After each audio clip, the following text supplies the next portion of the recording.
Daniel C. Jones, welcome to the show. How are you today, mate? Kia ora. Kia ora, Mark. It's fantastic to be here.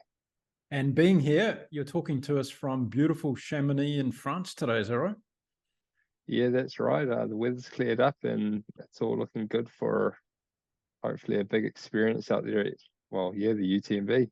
Good news, good news. Well, we're going to talk about that a little bit later on in the video, but I thought we'd start off by kind of letting people know who Daniel C. Jones is, because you're like me, you're a Kiwi guy that grew up in beautiful New Zealand. You were born in Whakatane, is that right? Yeah, that's right. Daniel C. Jones, as you're calling me, is my full name and it's my Instagram handle as well. So if anyone wants to, learn a bit more about me, you can follow me there. But grew up in Whakatane. Amazing little spot in the Bay of Plenty, right on the coast there. You got the bush, you got the ocean. Really, what more could you ask for as a child growing up that's got a big love for the outdoors in New Zealand. Now, you come from a running family. Your dad was a very good runner. In fact, I think he was the first Kiwi North Islander to win the coast to coast. Is that right? Yeah, you've done your research, mate. That's correct. And even from further up the chain, my grandparents both ran. Well, I suppose my nana, was one of the first actually joggers in Whakatane. She started up the women's jogging club, or helped start it up in Whakatane. And yeah, both my grandparents ran marathons right up until, their ripe old ages. So yeah, the endurance is definitely in the blood, and followed on from, my dad was into the old multi-sport and running as a young fella, and then multi-sport when he got up to that kind of professional level as well. So it's right there. Fantastic. Now, your granddad was pretty handy. He did a 2:24 marathon, if I remember right. Is that right? Yeah, that's exactly right, Mark. And that was he wouldn't hesitate. Wouldn't have hesitated to tell you that's for the super shoes and all this new technology either. Yeah, good on him. Good on him. Now, you started off pretty young. Was running going to be your thing from the beginning, or like most other Kiwi boys, did you have a dream to put on that black rugby jersey one day? No, never dream of that. Like, certainly we had our other team sports that definitely my parents encouraged us to get into, me and my siblings. So I played a bit of soccer, a bit of football, growing up through primary school for the younger years, and cricket even up until a couple of years into high school, which I really enjoyed the cricket side of things. And yeah, some pretty fond memories of that as well. But then the old, I guess, you start to concentrate a bit more on your sport that you're best at, or the sports that you're best at. And certainly running was right there, but also a bit of multi-sport. So trying to follow in my father's footsteps, I suppose, with the multi-sport, which involves the running, the mountain biking or road biking, and kayaking as well. I was a bit of a shit swimmer, so I guess triathlon never really took hold. Now, you did a relay race with your dad, and you won that one, and you were pretty young when you did that, didn't you?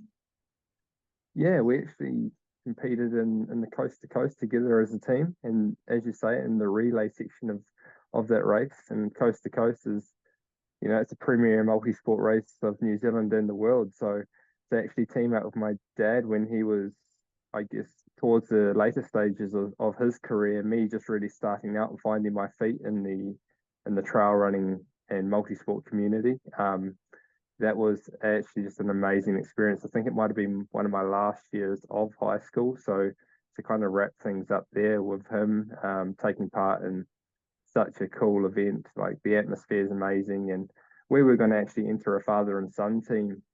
And I guess, the whole father-son thing doesn't change. But then a couple of weeks before, we thought, oh, we'll bite the bullet, we'll enter the open category and see how that goes. And we ended up just pipping second by about 3 minutes over however long it was, about 11 hours total in that event. So that was a really special occasion for both of us. Yeah, I bet it was.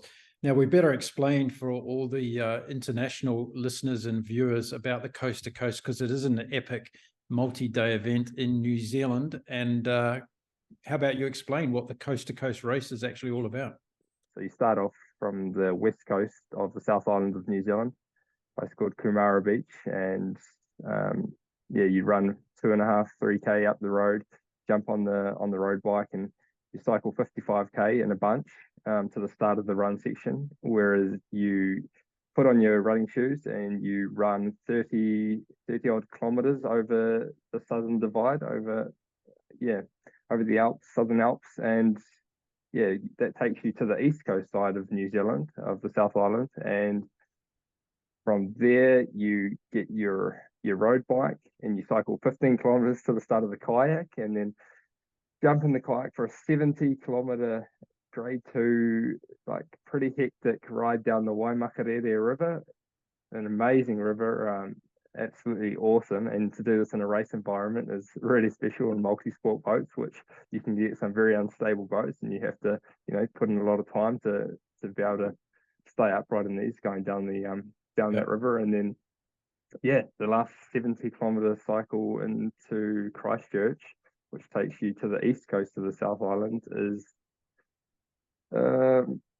probably not the most enjoyable section for some, but it's just really that kind of nail in the coffin of the coast to coast. Like, if you haven't had enough by the end of the kayak, it's really just a sufferfest right through there to I think it's New Brighton Beach these days. And here, as we touch the sand on the other side, and you can say you did it. You can either do it in a 2-day coast to coast, or what they call the longest day, and the 1-day coast to coast. And to achieve that, make all the cutoffs, it's a massive accomplishment in itself. It's a huge event, and it's just a really cool thing to witness if you're over there on that east coast side. So there you go. If you're watching or listening from around the world today, get over to New Zealand, the beautiful land of the long white cloud, Aotearoa as we call it, and get down to the beautiful South Island. And bit of a lottery on the weather for that race, isn't it, Daniel? You can have either spectacular scenery and views, or you can get pretty much hammered by the southern storms coming off the Tasman Sea.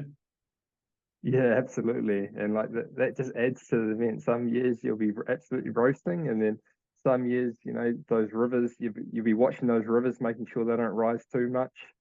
The race organisers, will make that call on the day, whether it's going to be the A course or the B course, and hopefully you can get up over there over what they call Goat Pass, which is getting over that Southern Divide, and really accomplishing what they would call the real longest day, that A course, and it's awesome. Yeah, fantastic. Okay, so that kicked off well with your father doing that, and then running kept going, and you ended up getting a scholarship to the US, which was a pretty big deal for a Kiwi boy from Whakatane. Yes, so how did that come about? Yeah, so I'm pretty lucky, really. Like, my track results in high school were, I actually didn't really run track. The local Whakatane Harrier Club I'd go down to, there's a 400-meter grass track in Whakatane, and we'd go down there, in the summer months, which would be the track season, and you'd knock out anything from 100-meter sprint to 10,000 meters, 25 laps for the track, and that was pretty much that was it. That's my track, I guess, career summed up in my high school years. So I didn't really do much. I didn't even take part in regional competitions, but luckily I had a really nice contact in the United States who talked to a coach at a different university for me, and one thing led to the other, and I guess I got in off a bit of potential, and probably the 6th place finish I achieved at New Zealand Cross Country Championships in my last year of high school. So that was something, but it wasn't a podium. So really I got a bit lucky there and had the right contacts, and that's how it happens sometimes, isn't it? Yeah, absolutely. And nothing like a young Kiwi lad getting an opportunity to go to the US and try and make something of your running career. So how was it for you when you first got over to the US? It must have been like a massive change of life experience for you, was it? Landing at a US university?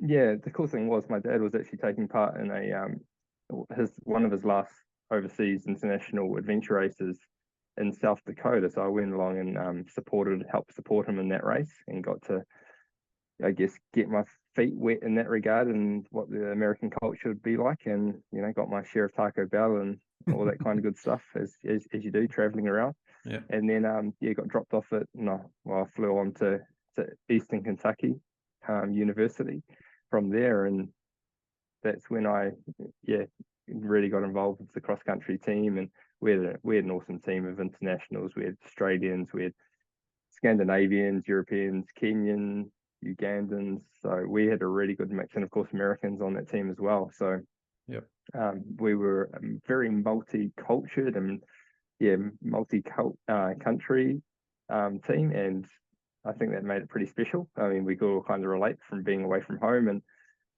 all that good stuff. But yeah, it was good. And I mean, the progression did come slowly. I didn't stay. When I first went there, I couldn't even break 9 minutes for 3,000 meters, and I did manage to.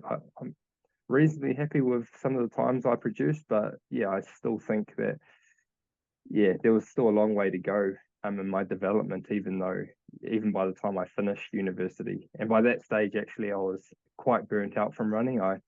The enjoyment had kind of gone, if you know what I mean. And I guess there was a lack of inspiration with training grounds, and maybe not the progression that I'd hoped for. I was definitely not a level where I could represent my country, or even some of the results at the meets, like I wasn't up to that kind of national standard or even regional standard. So there was still work to be done, let's say. So what were the biggest changes for you in terms of the training itself? When you left New Zealand, you used to do what you used to do there as far as training, and when you went into the university environment, what were the major changes that for you as a runner you had to deal with that you perhaps hadn't done before? Yeah. So joining a team, we've got a structured timetable, I guess, where we would run maybe 2 workouts per week and a race every couple of weeks, which is probably a little bit different than what I was used to. Just going off, like, back home in New Zealand, I'd aim for maybe a race a month or a race every 6 weeks or whatever it was. And being there, like, you're kind of expected to really show up at your workouts and perform day after day. And especially at the races, like, obviously that's when you want to perform, but sometimes, it didn't happen. And then there's a lot of pressure. You put the pressure on yourself, but you also feel like, you want to do well for the team and you want to do well for the coach and the university as a whole. So with that pressure, I guess, sometimes when you're not performing at your best, there comes that self-doubt and you think, do I really deserve to be here? Maybe other people should be in my place. But I think people, maybe professionals or anyone that, that wants to do well in their field will always have that kind of maybe skepticism or put that pressure on themselves at some times in their career. And you really just have to, like, try and learn from what you're going through and move past that so you can actually get to that next level. Well, listen, we're going to find out throughout this interview today that you've run all over the world in lots of different countries. And it was interesting for me to read that you had spent some time in China and doing some running over there. Can you tell us what that was all about? Oh, yeah. So I guess a segue into that would be, like, once I left university, I was pretty burnt out from running, as I kind of mentioned. Like, don't get me wrong, I had actually an amazing experience and made, like, lifelong friends, and came out with an education, which I try and use once in a while. But yeah, I was really sick of running, to be honest. And I was, in my last race, I was absolutely stoked to see the back of it. And yeah, that kind of made me lead me into trying to get back into multi-sport.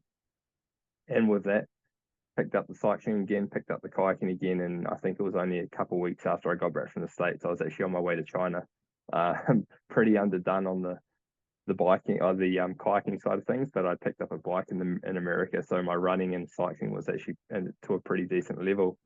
So yeah, went over to China, and a lot of people probably wouldn't realize this, but China has actually got an amazing multi-sport stage racing scene. Oh, really? And so I went there. Yeah, I went there with a pretty, let's say, fresh team. We had some seasoned vets in the team, and I was pretty fit, and we went hard. But the rest of the team, luckily we had tow ropes, I put it that way. But No. So what you do is you help out the team by towing them on the bike and the running. And yeah, I certainly buried myself to try and push the team as hard as we could. Yeah. And yeah, throughout those years, I must have ended up racing in China about 15 to 20, about 15 times I probably went to China. Yep. And I graduated to a stronger team throughout that time, and we had some amazing success. And then for all of this multi-sport racing as well, we found out about these endurance ultra marathon events, and that's I guess what piqued my interest in the ultra marathon. I was like, oh, there's a bit of cash to be made here. I might go over and do this 100K event in the hills in the mountains of China, and they really look after you. They invite you over, and I just catch this bus and we'll meet you, and we'll put you up in the hotel and look after you, get all the food and stuff from the hotel. Easy as. Yep. Well, easy as in the sense, of a foreigner coming over to a foreign country that you can't speak the language or read the language, but I made it there most times. And yeah, that was my first taste of the ultra marathon, the 100K races over there. Okay. And was there money to be made in the multi-sport game over there? Could you make a living off it? You could just about make a living off it if you're full time, and then picked up a couple maybe sponsors along the way, or had some other races to do elsewhere. But we were racing usually 4 or 5 bigger races per year, and most races 16 to 20,000 US per win. But you'd split that with your 4 team members, or 4 people to the team, mixed team, and it wasn't like huge money, but as a multi-sporter, it's one of the only places where you can make decent money. Okay. And at that stage of your career, did you enjoy doing the team races more than solo stuff, or a bit of both? Yeah, I think there's different aspects. If you've got a strong team and you work well together, then that's really enjoyable, especially because you can hang out at the hotel afterwards, and you have some really good really good times racing, on and off the track. But in terms of the individual side as well, just with the running, it's like, it's you versus your individual competitor, or you versus nature, or whatever it is. You've got to get to that finish line, and I guess that's running. It's such a pure sport. Like, you just go out there, you bury yourself, you take care of yourself, because if you don't, you're not going to get to the finish line if you don't keep up with your hydration and nutrition. And so there's always a good takeaway with these experiences. And I feel like, that time in China has helped me get to a better level today. Yeah, interesting. Now, COVID came along and changed the world, some will say forever. And during that process, it upset a lot of people's life in terms of travel plans. You found yourself in an interesting part of the world during the COVID lockdown. Where were you, and how did all that come about? Yeah, so I got into marathon running just 1 year, maybe, I think it was like 2018 or so. And I was like, I'm starting to get that bug for just the pure running again. And what better way to test yourself, like how you'd go, is running a marathon. So I did my first marathon in Gold Coast, and I was actually pretty stoked on it. Like, I just failed to break 2 hours 20, but I did 2 hours 20 in 5 seconds, which is pretty decent debut. And I thought, I could make a go of this. So the next year I got that time down to 2 hours 16 and 15 seconds at Gold Coast, just missed out on the World Champs qualifier. So I was like, all right, here we go. Could represent New Zealand. Like, that goal I had as a child, it's not all out the window yet. Maybe still got a bit of a kick in me. So yeah, bit the bullet and went over to Kenya to basically train. My idea was to train for 5 weeks at altitude with the Kenyans and with a whole group to push yourself, and then go on to Hanover Marathon, which was, I heard, had a pretty good reputation for putting on a really good race, and a fast race where I could potentially get a qualifying time to get to some of these world races and represent New Zealand. Obviously, that's when the other side of the story comes in. COVID came about, and all my mates that I was training with in Kenya, some of the foreigners that were there, oh shit, I better get, my country wants me to get back. And I'm like, oh, all right, yeah. this whole COVID thing, it should blow over, right? It should blow over. So And the Kiwi attitude kicked in at that stage. I'll stay oh on. yeah, Yeah, yeah. yeah, And yeah, if you know my family, like it's the exact same attitude. I talk to my parents a bit about it, and they're like, you'll be right, just keep making the most of it. And then sure enough, like the borders closed, things start getting harder and harder. The flights all shut down, yeah. and I was like, oh yeah, right. I'll start trying to get back now. And I made this was like after about 3 months, and I made a couple failed attempts. Like we took a taxi 6 hours cross country to Nairobi because there were no domestic flights. And I failed. They didn't allow me to catch a repatriation flight to Europe, which I thought I'd be allowed to go on and then transfer there into New Zealand. Oh, So then, I know things come about. I met an amazing New Zealand uh, family that lived in New Zealand in Nairobi and stayed with them for like 10 days. They just right, invited me in. right. Amazing family, so friendly, and I'm just forever grateful for them accepting me into their home because this is COVID times. Like, who's accepting a random stranger into their home in Yeah, normal times, let alone COVID times? So yeah. amazing. And then after a second failed attempt, I got out my third attempt through the friendly help of Flight Centre travel agents, and they got me back Yeah. and that was about 5 months. Yeah. Okay. Well, look, that whole Kenya training experience is becoming more and more popular now for athletes and also tourists. You get a lot of average runners going over there and having that experience of running down Moybian Road and doing long runs along there. How did you find that experience in terms of watching, particularly what the Kenyans were doing and how they were training? What impact did that have on you in terms of learning things? Yeah, so I'll just bring you back to an experience that I had one of the first times I got over there. And that was my first like Kenyan fartlek run. So what that involves is I think it was every Tuesday and Thursday. You run down the tarmac road in Iten, Kenya, and you meet at this start of this dirt road, and then there's all this kerfuffle around. I didn't know what was going on, and then finally it's decided. I think about what the fartlek will be for that day, and for most days it's like either 20 times 1 minute on, 1 minute off, or maybe 15 times 2 minute on, 1 minute off, and then all of a sudden you've done your warm up and it's just go time.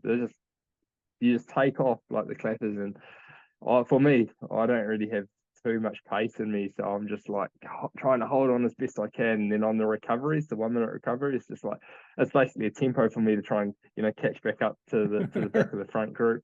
Right. And I probably managed 10 reps Yeah. at that fastest pace, and just probably drop back to the second group. It's full on. Like, again, it's an experience, and as you say, like, you don't have to be a professional athlete to go over and be part of these experiences. You can go over and have an amazing time and see what the atmosphere is all about. You can understand why the level is what it is. It's not just taking EPO and all this kind of thing. Like, there's straight athletes there. There's got to be. And the level of competition to pull you up out of the living standard, the low living standard, is to get to a level where you can go over and make some money, maybe racing some races in Europe, or get into that really high standard where you're making good money in say the big world major marathons. Yeah. Okay. Well, look, I want to fast forward to 2022 now, and you did something fairly crazy across a 5-month period. You ran the Auckland Marathon in New Zealand, and you won that. Then you went to Queenstown and you ran the Queenstown Marathon and you won that. And then you did a challenge called the Kepler Challenge, which is a 60K mountain race in the South Island of New Zealand. You won that by half an hour. So what was going on then? You were obviously on fire during that period of your career, Yeah, I suppose so. That was last year. Yeah. Well, I actually started off the year having a not so great a time, and it's all swings and roundabouts, I suppose. I went over to America hoping to qualify for Western States with the Kenyans race, Kenyans 100K endurance race, and I blew up there. It was my first 100K for a while, and I went in, I guess, not really racing in the moment. I was already looking forward to trying to prepare for Western States that year. and it didn't happen for me. I just blew up and had a pretty terrible race, but I You guess still got I can look 10th back. though, didn't you? Yeah, but I literally walked the last like 20K, so I was gutted, Right. absolutely gutted. But then I was able to come back and race strong at Lake Sonoma 100K and had a better performance there. Anyhow, that all came about. But so I guess I had to have a strong second half of the year. You know, like you got to put these bad performances behind you, and it's an experience nonetheless. In the end met a great mate, Hayden Hawks, while I was there in America, and returned to New Zealand and could look ahead, and I'd been racing Auckland Marathon then for the last two previous years, 2 or 3 previous editions, I think it was, and then Queenstown. I really enjoy that atmosphere at Queenstown, and I've done Kepler like the previous 4 or 5 years, so it's like, oh, what one can I miss? And it's like, oh well, if I can kind of use Queenstown as a bit of a tempo run and not like absolutely bury myself, then maybe I can turn around and still have a decent time at Kepler. And I did all right. You know, Kepler wasn't my fastest time, but again, I was stoked to join the Tiano community and have a really good time down there. I just love it. Yeah, it's a beautiful part of the world, and I'm sure running a marathon down there would be fantastic as well. When you talk about Western States and all these other big ultra races, when did they start coming on your radar as something that you really wanted to focus on and try and get yourself into these biggest ultra races in the world? Yeah, well, to be honest, that came about through my experience in Kenya. Like, there were times where, oh, you know, you just like, oh, this is. I was in Kenya, right, and they didn't have a severe lockdown, but they still had like curfews, and you weren't allowed to run with as many people. So it was very lonely for me. I was pretty much the only foreigner left. Well, there's a few other guys, but yeah, I just got pretty lonely. I'd watch a bit of YouTube and try and get some inspiration from watching some YouTube videos, and I like saw some of the awesome Western State documentaries, and I watched all the Barkley ultra marathon documentaries and every other bloody ultra marathon documentary there is really while I was over there. I was just going to watch reruns now until new ones get produced. But yeah, that kind of, I was like, oh, that really intrigued me. Like, imagine that pain and, you know, dealing with that heat and those conditions for 15 hours. Like, yeah, I've been running marathons and that's bloody hard. I wonder what this ultra marathon, or wonder how I could go in that. You know, you always got that kind of thought process of surely I'm stronger than those guys. Yeah. And now I know who those guys are, and they're bloody strong. I'm like, I can run fast. Like, surely I can do that over mountains in like 40-degree temperatures. But these guys are super legit, and I'm glad I've gotten to meet a lot of them through my endeavors I'm taking part of now here. Yeah, it's an amazing community, the ultra community. We'll talk a little bit about that in this video as well. So the Western States came on your radar as the race that you really wanted to do. So did you have a plan in terms of how you're going to set about trying to qualify for Western States? Yeah, the big plan was to, as I like alluded to, like last year, it was to go over the canyons, because at that stage, I think it was past Kepler. So yeah, I did Kepler, maybe even Auckland Marathon that year, because they were placed in a strange time of year because of a COVID lockdown. I'm not sure if actually, yeah, my memory, I can't really remember if it was that year or the previous year. But anyway, my big plan was to go and race canyons and get top 2 and get a golden ticket. Like, I don't want to put my faith in the lottery system to just try and win a ticket that way. It was really, I wanted to deserve to, like, everyone deserves to be there that gets there, but I really wanted to place myself in a position where I want to line up with the elites and be right there on the start line with the elites. So that was to get a golden ticket. And for me, my last chance was through the Canyons race for that year. And so I went over there, and yeah, I didn't make it. And, you know, whether this is just like, you know, another setback in the road to where I am now, maybe it is, because what that led to was an awesome training block with Hayden Hawks over in Cedar City. I had a good race at Lake Sonoma 100K. And then I had actually another crap race over in Poland on my way back home, where I was just trying trying to make some money, but it was silly. Like I didn't respect the process. I didn't respect my body, and that was trying to race 300K ultra marathons in the space of 3 months. Like it's like, come on, you're an idiot. Like, think about these things. And at the time, it's all good because it's like, I should try and make a bit of cash. And yeah, but then that probably like really hurt me for the next few months, and that's why I got back home. I was like, okay, I blew up again at Poland. That really shouldn't have happened. I need to take some time now to reflect on that and make a plan for next year. Like look ahead, but also make sure you race every race in the moment. So what is that going to mean? That means like target a race to be at that race solely for the reason of trying to do well at that singular race.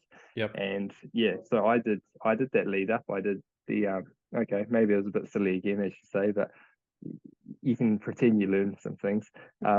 Finished Kepler, and then my goal from Kepler was to use Kepler as my last kind of longer race, and then recover, but then build up into Tarawera ultra marathon, and that was for this year for the target to try and get to Western States. Okay. So for everybody listening and watching, Tarawera is a beautiful race in New Zealand near Rotorua. So if you like to check out the geysers and everything else around that part of New Zealand, a lot of Maori culture around that part of the North Island in New Zealand. The Tarawera Ultra Marathon event is becoming a very big event now on the global calendar. And you had Hayden Hawkes down there with you targeting that event together. Is that right, Daniel? Yeah, so that was really amazing. It was a great time to reconnect and catch back up in person, because I got to spend about 3 weeks with him and his family while I was in Cedar City. And I mean, we kept in close contact and yeah, caught up, through messages and stuff, but it was really nice to see him face to face. And we got a great training camp together in Christchurch actually in January. So that was after he did another 100K race in Australia, the Kosciuszko 100 ultra marathon, and then he came across to New Zealand, and yeah, we spent some awesome miles together up in the Port Hills, and then he moved up to the North Island, and unfortunately it was just like raining the whole time, and I couldn't quite convince him what island was better for his experiences there. But no, we ended up racing Tarawera, and the sun came out and it was a beautiful day, and yeah, the team put on an amazing race there, and that's how I got my qualification to Western States. And in that race, I did as I'd like told myself I would do. I raced in the moment. I didn't, even when I was in a good position in that race, I didn't let my thoughts get ahead of myself. It was just like, can you push harder? If you push harder now, what's going to be the outcome? Like, are you going to blow? Just make sure you just stay on top of nutrition, and make sure you just, keep focused right into the end, so you can, you can put a stamp on it, and then that's yours. Yeah, fantastic stuff. Into Western States through qualifying at Tarawera, and must have been a pretty happy day when you finally got the golden ticket, mate, because a lot of people aspire to getting to a race that way rather than, as you said, relying on the lottery process. So were you pretty chuffed that night? Did you have a quiet one or two? Oh yeah, absolutely. It was special. Like that's pretty close to Whakatane right there. So my parents were there. They helped support crew me. Michelle, my partner, she was there. She helped support crew me. So my sister actually lives in Rotorua, and we went back to her house, and yeah, we actually had, I think, a margarita or some sort. Or yeah, it was pretty good. It was pretty good. Like, honestly, it was just really special, a special moment to win in front of what would be a fairly local crowd for me. And I guess the culture that Rotorua has, they just really put it on. Like, there was a haka perform for me when I crossed the finish line, and wow, it's really, really humbling, like, to have that happen to you. And if it never happens to me again, like, I think I'll just always remember that experience. And yeah, just it brought a couple of tears to the old eyes. So it's actually, just even thinking about it now, it's like, wow, just gives me goosebumps. Yeah, that's brilliant, because as you mentioned, if you'd qualified overseas somewhere, it wouldn't have, I don't want to say it would have gone unnoticed in New Zealand, but it wouldn't have been the same, right? And to do it in your own backyard, and as you said, only a few 100 kilometers or so from Whakatane, right? And Yep. here you are going off to the granddaddy of them all, the Western States 100, and representing your part of the world in an amazing race where New Zealand's had some success in the past, and it was only Ruth Croft the year before that won the women's event at Western States. So that must have been inspiring for you as well, yeah, to see that happen. Yeah, it certainly was, you know, and that happened at the event that I initially wanted to get to see that, like, see the effort that she'd put in, and obviously all that hard work. It really drove me to want to get there. Well, just as much, you know, just as much as I already had, but also to actually see that success. It was awesome. Like a Kiwi doing that on the world stage. Yeah, it's not impossible, and obviously it takes a special kind of human to win it, but it's, yeah, like, you know, it's still right there. It's still a massive goal for me. Yeah, fantastic. So here you were, you got your dream come true. You were going to stand on the start line of one of the best and biggest ultra distance races in the world alongside your peers. And that included people like Tom Evans and Courtney Dauwalter and Matthew Blanchard as well, who did a fantastic race at UTMB last year, of course. And that must have been pretty nerve-wracking as well as exciting for you, was it? Yeah, for sure. I mean, I went in as an underdog. Like, there's no doubt about it. And there's massive hype around that race, especially in the US. I think it's one of the most historical ultra marathons. And so the experience for me was like a breath of, like a sigh of relief, because I'd got in there, and now all I had to do was race. Like the build up went pretty well. Like, I was fit.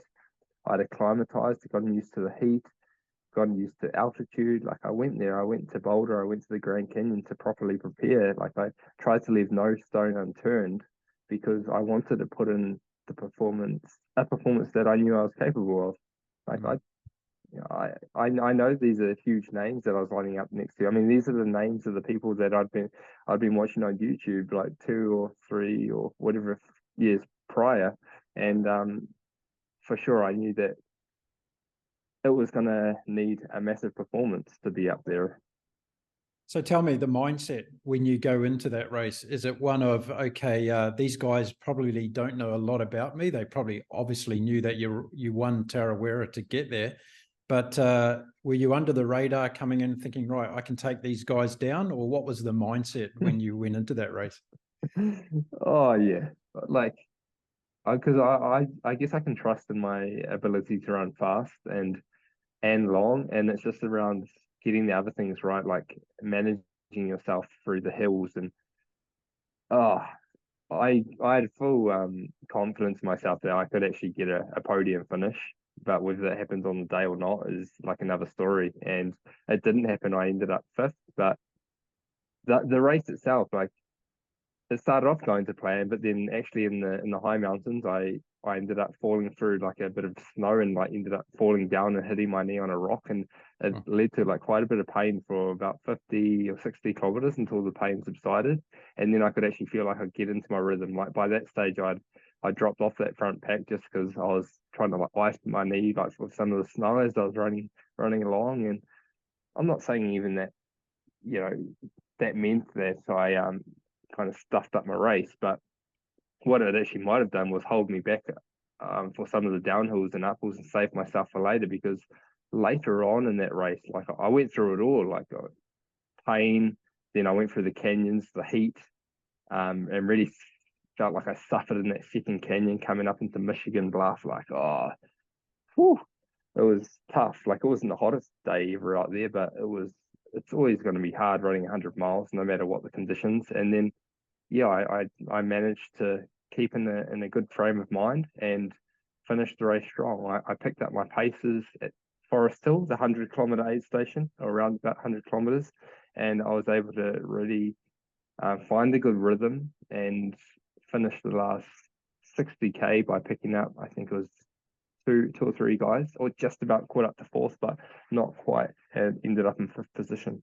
Yeah, right. So those watching who are not familiar with Western States 100, it starts in Olympic Valley in California and goes all the way to Placer High School in Auburn. which is an old gold mining town in central California. We're a little bit fortunate where the temperature wasn't as ripe as it usually is.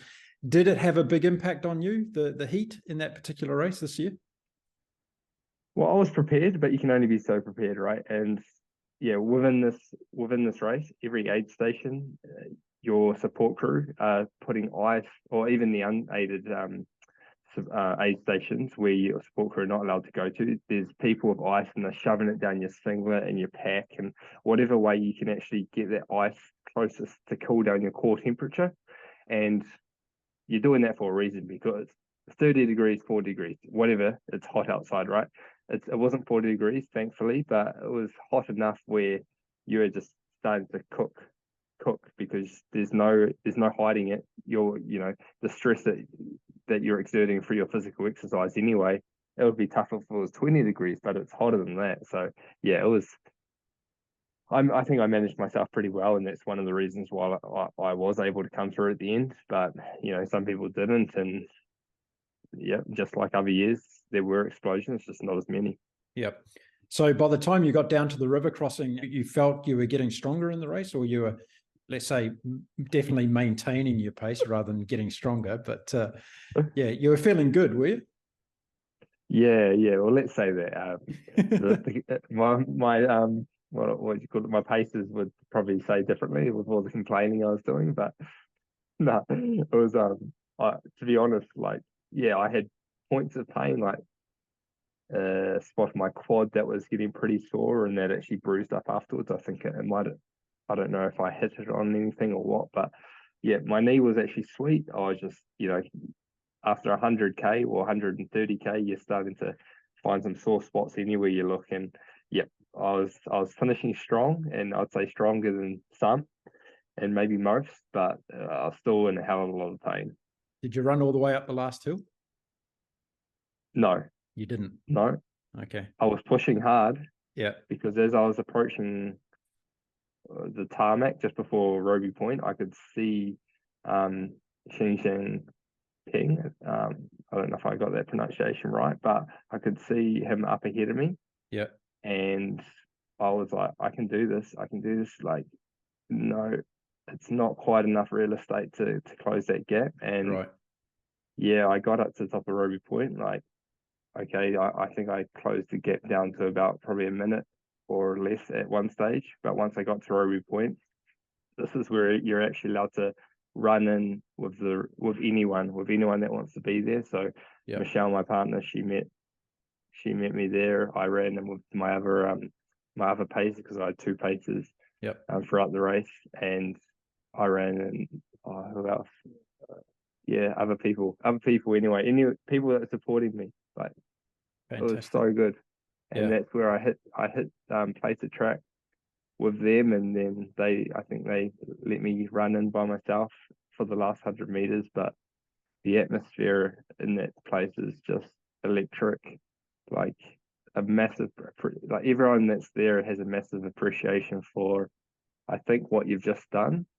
It may have been people that have raced in the past, it may not, but everyone kind of understands what it's like to run from this little point in America to this point way over here in America. And wow, it was a really nice experience. It wasn't like the podium, but for my first 100 miler, like a really, I think, positive experience, having been, lucid at the finish line, being able to soak it all in.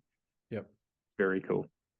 So if you look back on it now, and you've had a few months to look back on that race and also get into the mindset to prepare for what you're about to do this weekend, what lessons would you say you learned as an ultra distance runner, and in particular 100-mile ultra distance runner from that Western States run?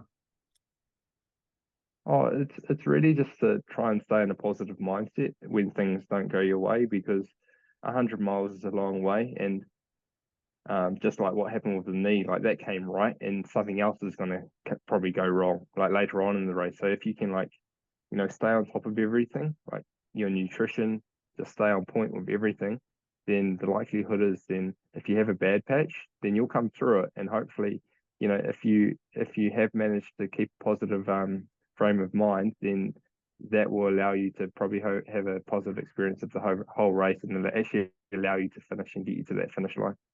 Did you feel as though you had your nutrition and hydration on point for that race? Oh yeah, yeah. I mean, like looking back, I managed to take on like I think about 90 grams of carbs per hour, which is pretty solid, and hydration. Like I think a pretty key test was we did a drug test at the finish line, and I managed to pee in the cup after probably about an hour of or half an hour of just having taking in some more fluid. Yeah. Okay. Cool. So, what about from a gear perspective? Did you have your gear dialed in as well for that race? Everything work all right? Yeah. Everything worked pretty fine. I even swapped shoes at Forest Hill. From that point on, the race became a little less technical and a little bit more there was a bit more fast and flowing trail and even a bit of road section. So I chucked on some slightly faster shoes and lighter shoes for that section, and felt really good. It got into a really nice rhythm. And I think even just changing the shoes sometimes can help your thought processes and really just give you a little bit of spring step, I suppose. And yeah, that helps. And I've done that in previous races as well. Actually, in Tarawera, I swapped from the Asics Fuji Light to the road shoe, to the Metaspeed Sky, just because the trails were not too technical, and I thought I could make the most of some really nice propulsion on some of the faster trails and the road sections, and it worked really well. Yeah. Okay. Cool. So looking back on it, what would you do in terms of preparation for next time? And I'm sure there's going to be a next time at Western States for you. You're not going to go home until you win that race, I'm sure of it. So what would you do different, if anything, in terms of your preparation for that race?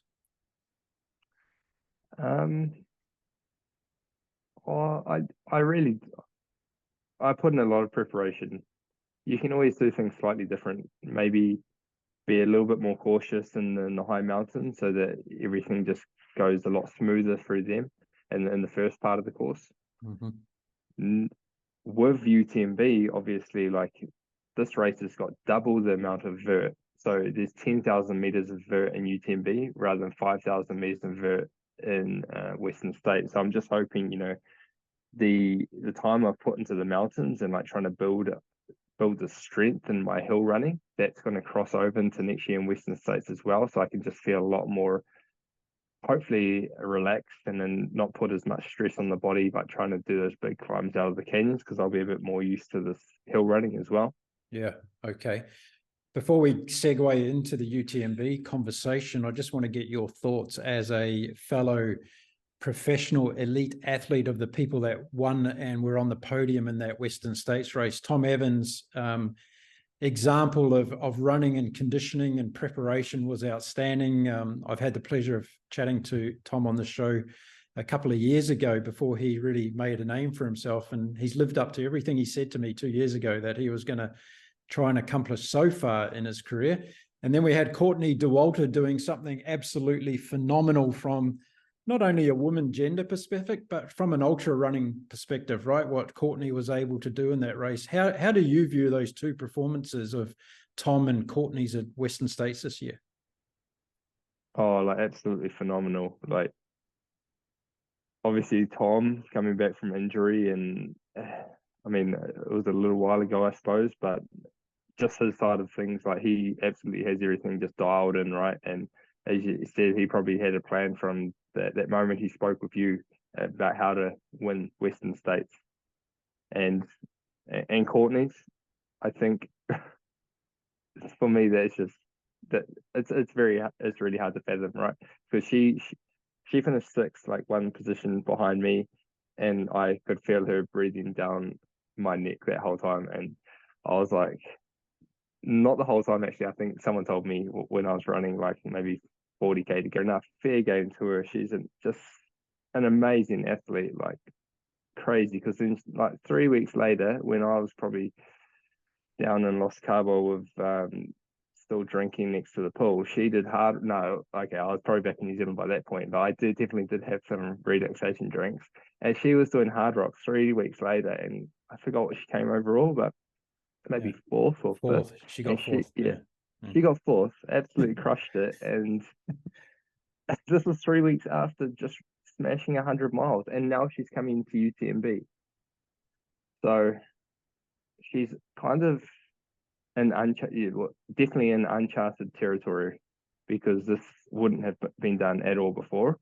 And I mean, even just showing up here and taking part, I think it's really testament to the kind of human she is. She just goes out there. Well, I don't really know personally, but she just seems like she goes out there and is up for the adventure. Just try it.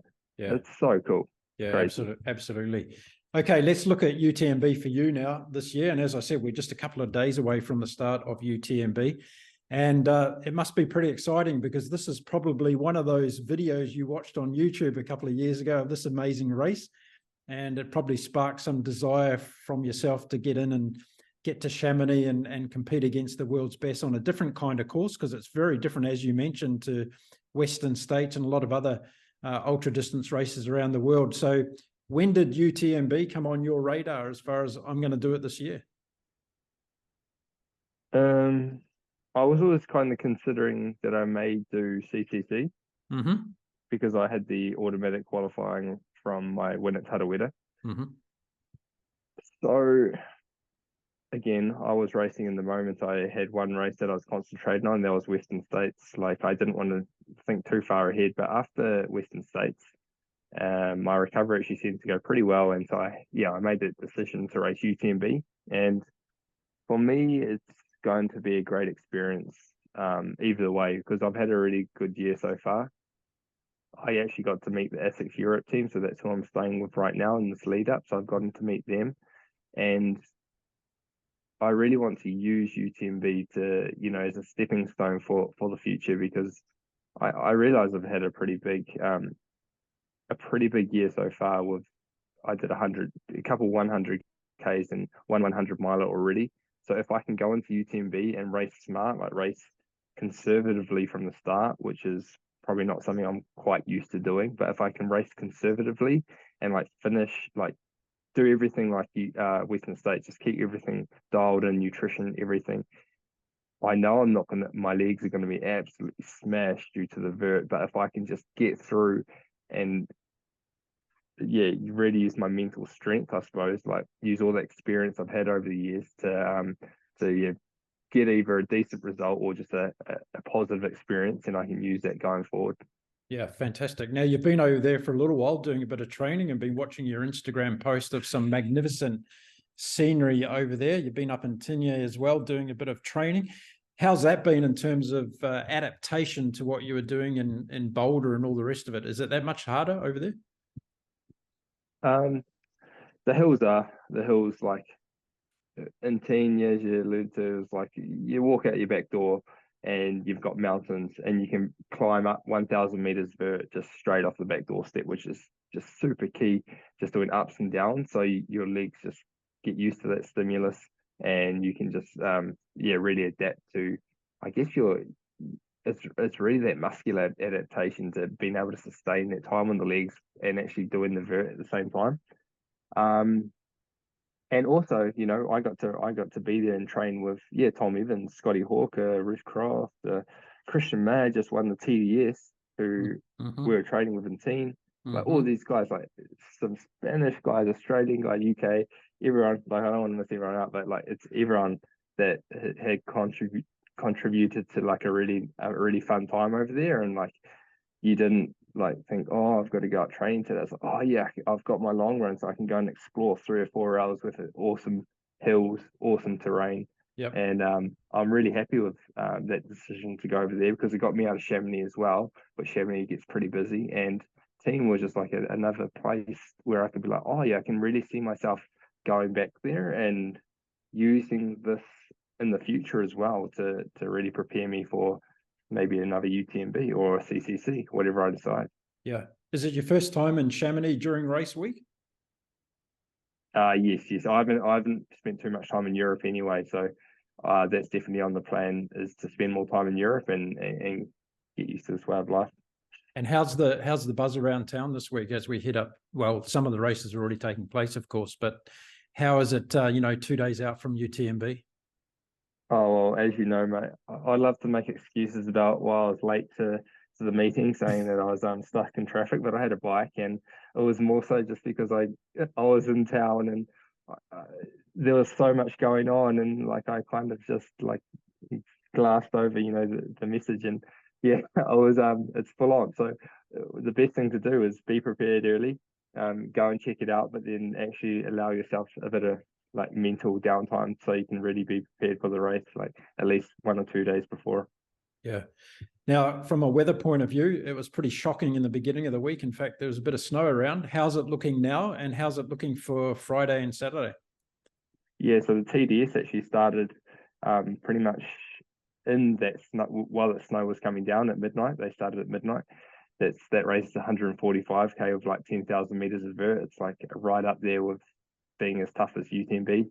And the forecast is changing though. So the sun is coming out, and from all accounts, it looks like it's going to be a fairly nice day. With UTMB starts at 6 p.m. So we start and we're running through the night and into the next day. So I still think it's probably going to be pretty cold at night, but being prepared with like a jacket at least, and then maybe arm warmers and stuff, it should be enough if it's not if it's not like snowing or getting too cold.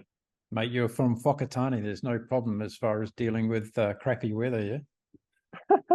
Whakatane, mate. It's a sunshine capital of New Zealand most years. So I'll just put a humble plug in there for Whakatane. Beautiful place. And yeah, yeah, I live in Wellington these days. Yeah, definitely not the same weather conditions as beautiful Whakatane. yeah, absolutely. So what's your prediction for the weekend? What are you aiming to do in terms of, have you got a place in mind that you want to finish in, or top 10 or top 5, or what are you going for? Yeah, it's a question I've been asked a fair bit, and I mean, I'd be lying if I didn't have the expectation I put on myself, and that's in this race. I think I can get top 10. Yep. It's a very classy field, and I'm under no illusion that this course is fairly different to what I'm used to. Like Western States is a lot more runnable. So my first time using poles in a race, that should be interesting. But I've been doing some good practice. I think I can get top 10. I think I could get top 5 as well, but it's just like, how has the body really recovered? I've only put my longest run since Western States has been about 5 hours ish, and I'll be out there for plus 20, 21 hours. So yeah, who knows? Well, listen, mate, your Mexican fan club thinks you can definitely do top 5. And someone just recently said in an interview in ultra running that if you think you can do top 5, then it means you can do top 3. And if you can do top 3, then you can definitely win the thing as well, yeah? Yeah. Well, honestly, I think anything can happen, especially in 100 miles. So if I have a very strong race, then you did right. And I'm just happy to hear that I've got a bit of a Mexican fan club. I didn't know I made such an impression while over there in Los Cabos. Now, listen, the sport of ultra running, just before I let you go, the sport of ultra running is getting huge around the world, which is a great thing. There's lots of people getting into it, both full-time and part-time. So what kind of advice would you give to people that are starting off their ultra careers and looking at some of the shorter distance races, I guess, to start off with? What would you get them to really focus on so they get the most enjoyment out of their experience with ultra running? Yeah, I think there's a few things there. Is you don't have to jump up into the longer distance straight away. Go out there, enjoy the trails, and if be that 10k, 20k, 50k, you don't have to all of a sudden be like, oh, I want to ruin myself and do 100k. You can do more races. You can get amazing atmospheres at these different races, and build up that trail community as well. If you can find people to run with, it's going to really help with the motivation, and you might find new training ideas and new race experiences go and join. So do that. Yeah, good stuff. Okay, listen, I know you've got a busy week ahead, and I really appreciate you giving me your time today. It's been fantastic to chat to you, Daniel, and learn about your journey through the ultra running career and also your marathon career as well. I want to wish you all the best for the race this weekend. And if you're up for it sometime afterwards when you've recovered, love to have you back again and talk about your experience if you want to do that. Well, cheers, Mark. That must mean I did all right, eh? Appreciate that. Okay, good one. Well, listen, all the best from me and the crew here, and we'll be tracking you, of course, throughout the race at UTMB starting on Friday at 6 p.m. in Chamonix. Oh, that is much appreciated. Need all that support I can get, mate.